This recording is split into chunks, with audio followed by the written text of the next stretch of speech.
Bon après-midi.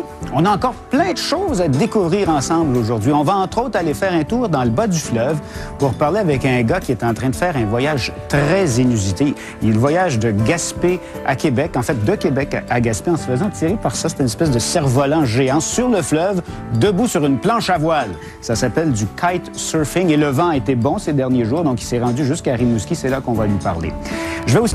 Connaissez-vous un sport qui s'appelle le kite surfing? C'est un croisement entre la planche à voile et le cerf-volant, si on veut. C'est dur à expliquer comme ça. Alors, le plus simple, c'est d'aller retrouver quelqu'un qui fait du kite surfing. C'est un gars de Québec qui s'est donné le défi de se rendre jusqu'à Gaspé, sur le fleuve. Il s'appelle Justin Bulota. Il est à Rimouski. Bonjour, Justin.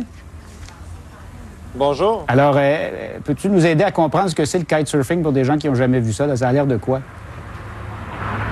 Bien, le kitesurfing, c'est un cerf-volant, qu'on a plusieurs grosseurs de cerfs-volants, tirés par 4 lignes. Et on est accroché avec une barre, un peu comme en planche à voile, comme vous avez mentionné. On a un harnais et on se promène sur une planche beaucoup plus petite qu'une planche à voile. Et c'est ça, c'est juste une planche. La seule embarcation qu'on a, c'est une planche à voile de 1 mètre et demi de longueur. Ah bon, bien, quand je disais que c'était un cerf-volant, une planche à voile, je pensais que je me ferais crucifier par les amateurs de kitesurfing, mais j'avais bien décrit la chose. Là, on voit les images. Tu dois gonfler la voile. Pourquoi? Oui, exactement. On gonfle la voile. Ça permet à la voile de flotter sur l'eau. Si jamais on fait tomber la voile dans l'eau, mais on peut la redécoller facilement à l'aide du vent. Tandis que si on n'avait pas de boudin gonflé à l'air, la voile resterait dans l'eau. Mm-hmm. Alors là, on te voit en train de la faire voler, cette voile-là, mais je crois qu'aujourd'hui, le vent n'était pas très, très fort dans le coin où tu es, là, à Rimouski. Alors là, tu es un peu immobilisé en attendant que le vent se lève, c'est ça? Oui, exactement. Tout le long de mon parcours, j'ai eu quelques fois des manques de vent. Aujourd'hui, je suis un peu en période de repos parce que j'ai eu une bonne journée hier. J'ai parcouru 130 km de distance sur l'eau. C'est pas 130 km en ligne droite. Et c'est ça. Aujourd'hui, un peu un repos. C'est bien quand même qu'il n'y ait pas de vent, mais je souhaite que demain, je puisse repartir de bon pied. Bien, ça fait notre affaire de toute façon parce que c'est ça qui nous permet de te parler, le fait qu'il n'y a pas beaucoup de vent. Donc, tu es parti de Québec, tu t'en vas à Gaspé. Donc, c'est une distance de combien de kilomètres que tu vas parcourir comme ça sur le fleuve? En ligne droite, vol d'oiseau, ça serait 800 km en comptant le contour de Pointe-Forillon, mais j'ai un GPS sur moi qui va calculer ma distance exacte au bout de la ligne, mais je prévois au-dessus de 1000 km, même possiblement 1100 km. Bon, est-ce qu'il y a des défis particuliers à se faire ce genre de traversée-là? Est-ce que c'est risqué à certains moments? Oui, c'est très risqué. À certains moments, c'est risqué parce que je n'ai pas d'embarcation qui me suit. Donc, je suis confronté à rester sur le bord de la rive. Mais sinon, les dangers, j'ai remarqué de plus en plus que j'avance, l'eau est froide. Et le danger pour moi est que le vent arrête tout d'un coup et que je dérive. Donc, c'est pour ça qu'il faut souvent que je regarde derrière moi, voir si le vent est toujours bon. Quand le vent est là, j'ai une confiance énorme, sauf que quand le vent commence à baisser, c'est là qu'il faut passer à l'action, rentrer plus proche du bord. C'est ça, parce qu'autrement, tu te retrouves au milieu du fleuve, pas de vent, et il n'y a personne qui te suit. Donc là, tu peux pas revenir à la nage. Là. Je peux pas revenir à la nage. Par contre, j'ai un GPS, un spot avec des différents boutons qui peuvent appeler les autorités, le 911, la garde côtière...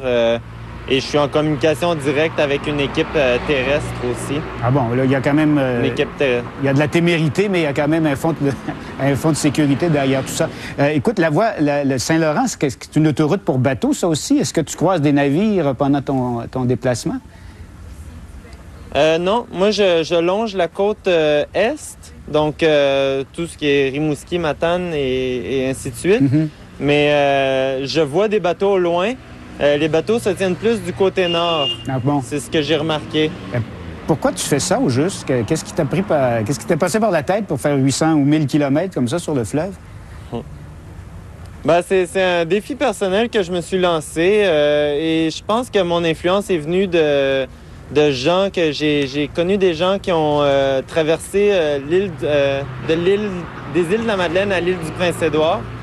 Quand j'ai entendu parler de ça, je faisais pas de cerf-volant encore dans ce temps-là, de kitesurfing, mais ça m'a impressionné énormément. Donc, à fur et à mesure que j'ai appris le sport, que j'ai développé dans le sport, là, je me suis dit, mais pourquoi pas, je me cherchais un plan d'eau à franchir, à traverser.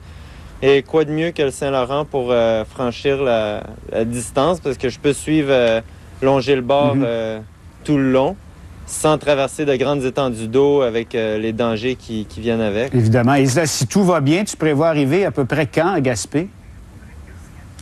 Mais idéalement, il faudrait que j'arrive dimanche parce que je travaille lundi. Mais ouais. Mais on va voir. Mais idéalement, je pense que dimanche, c'est dans le domaine du faisable. Les vents sont... J'ai pas été chanceux pendant ma traversée pour les vents, sauf que j'ai quand même eu des bonnes journées. Comme ma journée d'hier, j'ai été surpris. Je suis parti vers 1h de l'après-midi. Le vent s'est levé vers 1h. Et j'en ai fait jusqu'à 7 heures. J'ai pu parcourir mon 130 km. J'ai pris une pause d'1 heure environ puisque le vent a arrêté. Et là, ce qu'on voit à l'écran, c'est ton site web. En fait, c'est le site web qui permet de te suivre. Alors là, ton dernier arrêt, c'était à peu près autour du Bic, si je comprends bien. Et c'est de là que tu vas repartir pour continuer ta route. Alors, les gens qui sont intéressés, on va vous donner l'adresse sur notre site web. On ne vous la donne pas en ondes parce que c'est à peu près 2000 de long, cette adresse-là. Mais on va vous la mettre. Vous pourrez aller voir jusqu'où Justin se rendra là, au cours des prochains, pour les prochains jours. Il est arrivé quand même des petits incidents là, à un moment donné. Il y a quelqu'un qui a même appelé le 911 parce qu'on s'inquiétait pour toi. Raconte-nous donc ça. Oui, mais c'est à Cap-Saint-Ignace. C'était ma première journée. Je suis parti de Québec. J'ai longé la rive nord et j'ai décidé de traverser le fleuve à partir du Mont-Sainte-Anne jusqu'à la rive sud. Et à un moment donné, le vent commençait à baisser, donc je tenais le bord de l'eau assez près.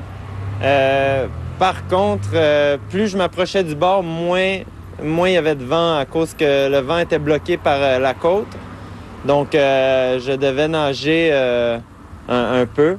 Et il y a des bons Samaritains qui m'ont vu. Ils ont appelé 911 tout de suite. Ils pensaient que j'étais en détresse. Mais tout allait bien. L'eau dans ce coin-là était très chaude, donc tout allait bien. Et j'ai dû nager environ une demi-heure. Je me suis fait accueillir par 3 camions de pompiers, 3 voitures de police et 2 ambulances. Il y a une bonne soupe pour te réchauffer. Une bonne soupe, oui. Bien, écoute, Justin, je te remercie beaucoup de nous avoir parlé de ce sport-là puis de cet exploit-là. Bonne chance pour la suite des choses. On ira jeter un coup d'œil au site web pour voir comment ça se déroule. On donnera des nouvelles de ton voyage aux gens à l'émission. Merci beaucoup, Justin. Parfait. Au revoir. Merci. Bien, merci à vous. Au revoir.